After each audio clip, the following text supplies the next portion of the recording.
নমস্কার বন্ধুরা, কেমন আছো? আশা করি ভালো আছো। তো দেখো, আজকে বানাবো এগ চিকেন পাস্তা।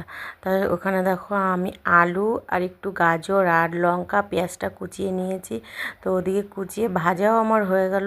এদিকে দেখো পাস্তাটা সিদ্ধ বসিয়ে দিয়েছি, এদিকে ডিমটাও ভেজে নিলাম। এবার দেখো চিকেনটা আমি ভেজে নিচ্ছি। এর ভেতর দিয়ে দিলাম হলুদ, লবণ আর একটু রসুন আর গোলমরিচের গুঁড়ো দিয়ে একটু ভালো করে ভেজে নিয়েছি। এবার দিয়ে দিলাম লঙ্কা কুচি আর পেঁয়াজ কুচি দিয়ে একটু নেড়ে চেড়ে নিয়ে এবার পাস্তাটা দিয়ে দিলাম।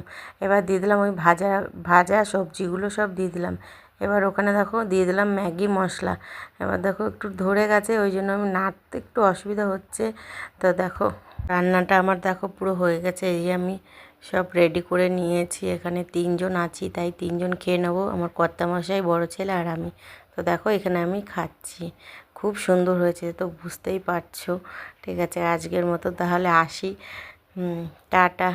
সবাই ভালো থাকবে, সুস্থ থাকবে।